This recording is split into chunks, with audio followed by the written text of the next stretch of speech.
We need to be able to do our job, and we need to get to the bottom of these accusations to find out if they're true. Whether it's a prescription drug handing out like it was candy, or whether it's intoxication, or whether it's toxic work environment. He deserves his day in court. He wants his day in court. I assume that the committee will give him that. That's troubling to a lot of us. Dr. Jackson has had at least 4 independent background investigations conducted during his time at the White House, including an FBI investigation conducted as part of the standard nomination vetting process. During each of those investigations, Dr. Jackson received unanimous praise from dozens of witnesses, and the investigations revealed no areas of concern. Well, as of tonight, Ronny Jackson is still the nominee for Veterans Affairs Secretary, and the White House pressing to get a confirmation process started again on Capitol Hill. Let's bring in our panel. Charles Hurt, opinion writer for The Washington Times, Mo Alethi, executive director of the Georgetown Institute of Politics, and Jonathan Swan, national political reporter for Axios. Jonathan, is the White House firm in that this pushback? It seems so, and they're talking publicly. Behind the scenes, they saying the same thing? The White House is conflicted in the sense that they almost unanimously, in fact, I'm yet to find anyone in there who doesn't think he's a good man, who is being unfairly, allegations are out there and we don't know if they're true or not, and some of them who've become personally very close to him feel, very upset to see this happening to a guy they consider to be a good man. On the other side, it is very hard to find a senior White House official who thinks that he is the right selection for the job, genuinely believes that, and believes that Trump announced him in the correct way. Trump tweeted it out without any vetting, over John Kelly's objections, and almost no one in the senior staff thought that was a good idea. And Sarah's point is that he had been vetted for his job as physician to the president very closely, because obviously he interacts with the president. So through the FBI checks and all that stuff. Doctor to the president is quite different to running the second largest agency in the federal government, and he has no management experience that would be relevant for that job. So that is their concern. I think this is all new information for them, and they're absorbing it. They don't know what to make of it, but for the moment, they're really on a front foot trying to defend it. There's two different sides here. One is that a White House puts someone out that perhaps, with allegations that are back there and they know about, and it comes out. But the other side is the Democrats in the minority put out to the press these allegations that they publicly say they don't know if are true. The minority saying multiple individuals citing the nickname Candyman used by the White House staff because he would provide whatever prescriptions they sought without paperwork. Physician assistants, nurses have described a pattern of handing out Ambien to sleep and Provigal to wake up without triaging patient history. No intakes, no questionnaires on Air Force One. I can tell you personally, I was a chief White House correspondent. I took Ambien from doctors on trips overseas. These are controlled substances that require tracking. On at least one occasion, Dr. Jackson could not be reached when needed because he was passed out drunk in his hotel room. At a Secret Service going-away party, Jackson got drunk and wrecked a government vehicle. Those things Jackson denies vehemently. And as far as the passing out of Ambien, unless it's something bigger or more serious as far as the drugs, that happens all the time. Yeah, I think you raised sort of two good questions, right?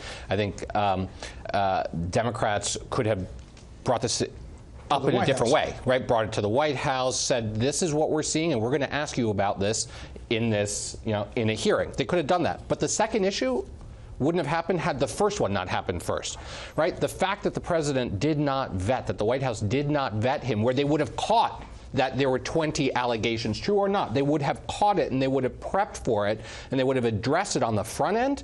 It fits a narrative and a track record of this White House of being less than careful with vetting. So I don't think either side put its best foot forward here, but I think the White House certainly caused this problem by not doing basic vetting. Which was my point in saying, Charlie, both sides could do things differently. The Democrats could reach out and say, here's what we're hearing. Right. What do you know about this? Or let's move forward with this hearing if you want to address this. Yeah. And, if all these allegations or any of these allegations are true, it actually sort of reflects more poorly over on the previous administration than it does on the current administration, that all of these terrible things were going on inside the White House or on foreign trips under the previous administration. That said, the president does have a habit of crossing the street without looking both ways, but it works for him. And I think that the accusations that this guy is not qualified to run such a large, complex organization. My goodness, who is? The previous person in that spot had a lot of experience with management, and he was a disaster. That goes to the nature, if you ask me, of the whole problem of the federal government today, is that we have these agencies that are completely ungovernable. The thing is, that's the conversation that I think a confirmation hearing should be about, right? And it's not going to be, at least for now, because of the fact that the White House didn't vet the guy, and now all these other allegations are popping up. And it goes to your point, right? They're not looking both ways before they cross the street, and they're creating option, unforced Mo, is issues. that this is not accurate. Yeah. I mean, let's listen to Senator Tester, another soundbite in his interview about where he's laying out these allegations.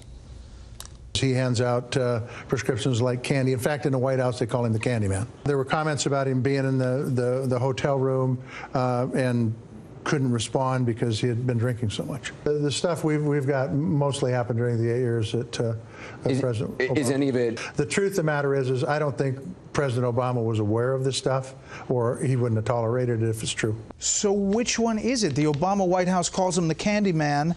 October 17, 2016, the president writes, Ronny does a great job, genuine enthusiasm, poised under pressure, incredible work ethic to follow through. Ronny continues to inspire confidence with the care he provides to me, my family, my team, continue to promote ahead of peers. Which one is it? Like either they know or they don't know.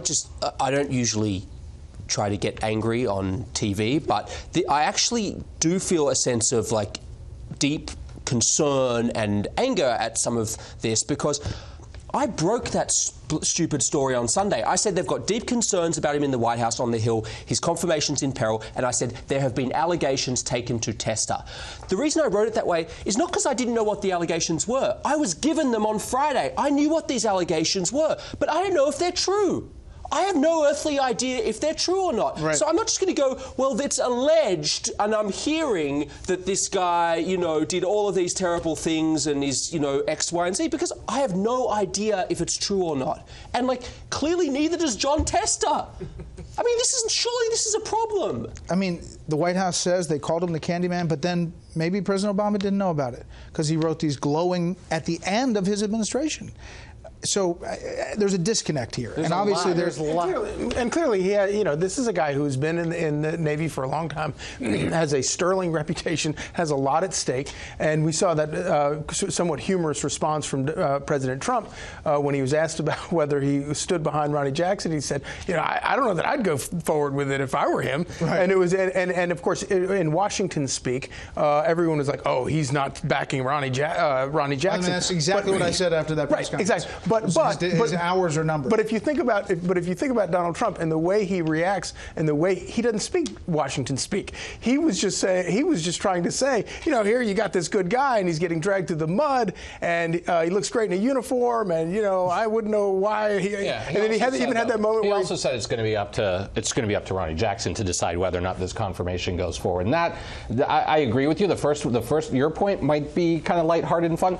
But that is a pretty clear signal. To say only Ronny Jackson will decide whether or not this confirmation goes forward, that is less than a ringing endorsement. That is the president kind of putting it out there and saying, you know what? You have an exit ramp. You got an exit ramp, but I'm going to stay a little hands-off on this because none of us know what's going on. You don't know what's going on because you didn't check first. I'm going to leave it there.